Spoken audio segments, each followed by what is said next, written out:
The Doubleday hotel owner say that he wasn't at the hotel the day Adriana Young was gone missing. Hopefully soon, once I get the okay from my legal advice, I will come to your platform as well, and you can ask me any question that what you think is necessary. But for me, I believe in science, and whatever the doctor has pronounced, I may stick with that. And I will tell you one thing before I leave. I will give you just one hint. At the night of the incident, the police have been put me in the locked up from 1 a.m. And I've been released till on Tuesday. When they put me in the lockup from 1 a.m. around 1 a.m. on the 24th, the family member of the mob come to the Tulare police station to see me if I was in the lockup. The police put a handcuff on me and showed him I was in the lockup. And when the body was found, I was never there at the hotel. I was in the lockup until the postmortem has been completed. When the young ladies were found missing, I was never there. The grandmother could testify that she never saw me there.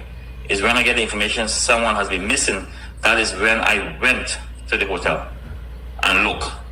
And there was only 2 persons in the pool searching. A swimming instructor and another family member, I guess, and they was at the shallow end searching.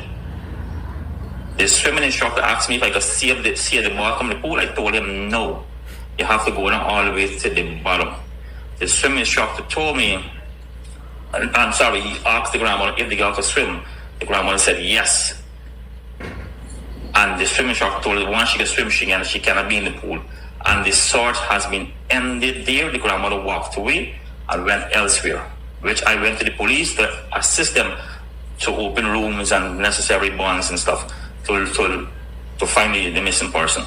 And from that time, no one did not went in the pool to search the pool at that time until her body was been found.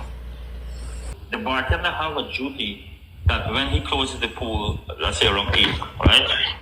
He have a duty to take the chlorine powder, sprinkle it right around the pool. And that was done on the 7th night. So I guess whatever the powder which was sprinkled around the pool, that may cause the color discoloration on her arms, on her face. Y'all hear that? Y'all hear that? This is the same video.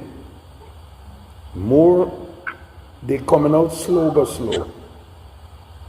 If it's not a Doubleday hotel owner, then it's somebody who knows. One guy, I got a question, but it's not related to the incident. Brother, we just want to clear it up because you got a parasite that tried to use the fact that you didn't go up on the brother live earlier, that it was political. I just have one question. Were you supposed to go up on the brother live, right? Yes, that is why I come to this platform to say my apologies to the sincere public. I just want you to clear it up for the parasite. I just thank God that you clear it up for the parasite. Thank brother. Thank you. That's all I want to say. My sincere apology to the public. Unfortunately, the lawyer just advised me, and I think I talked too much, so I just want to No, you don't talk too much. You just talking the truth. Yeah, so I'll be wrong. Thanks a lot, guys. You're just talking, and we're glad that you're talking. If it's you, the Doubleday owner, or it's somebody who know what they're talking about, who was there. You understand? That's not a problem. Thanks, buddy. Yeah, thank you for joining. Thank you. I see the man do a video saying but he was never there at the hotel when my daughter was missing. I was standing by that place and see that man walk past me, but 7, 8 times I see the ladies. Yeah, everybody. I see the man do a video saying but he was never there at the hotel when my daughter was missing. I was standing by that place and see that man walk past me, but 7, 8 times I see the ladies. Yeah, one thing I find really strange is that people are running hate lives on me for covering Adriana's case with my gifts on, which I've helped the family significantly with money that I've made from gifts. But you're running hate lives with gifts on, and you're actually sat in a live discussing me and my money-making situation with a woman who actually made a GoFundMe for $50,000 named Angela. She made the GoFundMe for Adriana's parents, who have never seen any money from her. I don't know who donated to it. She's tried to hide it since. But let's look at it, shall we? This was her post asking for help for family expenses and legal fees for $50,000. And when she was asked about it, these were her comments. When someone asked her, do you really think you should start a GoFundMe without the family's knowledge? She said, not really, but people of kind heart always do kind things. Asked them if one time in the US if they ever send a dime. That's funny to me, though. It was because somebody said respectfully I should get the blessings from the family before you make a GoFundMe. What happened to the money you collected? I never heard about you giving it to the family. The family never acknowledged you on the media. Why are you bothered about Haley? All you do is create diversions and hatred about racism. True. And Angela said, I'm going to block you for asking about when the money went. I would really suggest if you're going to run hate lives about me for 20 hours a day that you at least do your research into the guests you have on talking shit. Because Angela is a scammer who tried to raise $50,000 and has never once spoken to Amicia or Sir Brian about this money that she was asking for. For murder to be charged. We are still a long way from there.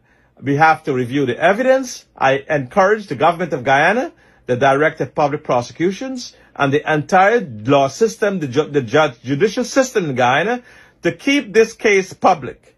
Disclose everything to the public. Let the public be aware, because when things start to hide like this, it already becomes very stink. And this case has already had a lot of problems with credibility with the police, the way they have acted, the assistant commissioner, the way that he told a lie and sent him on a wild goose chase, that the girl, that Adriana Young had left in a vehicle. That should be enough to have him or any other ranks who are involved in the misprision of a felony, or tampering with a dead body, or causing arson, or obstruction of justice to be preferred. And so far, I've seen none of these charges. And I do believe that this presents a very, I wouldn't say compelling, but a very compelling case to investigate that whether these crimes of misprision of a felony, arson, tampering with a dead body, and obstruction of justice were done by the ranks there at the pool that day. There must be, like I said, an objective evaluation of all the facts and the evidence. I wish to stop now and to tell you we'll be following up this case. Our hearts and soul are with Adriana.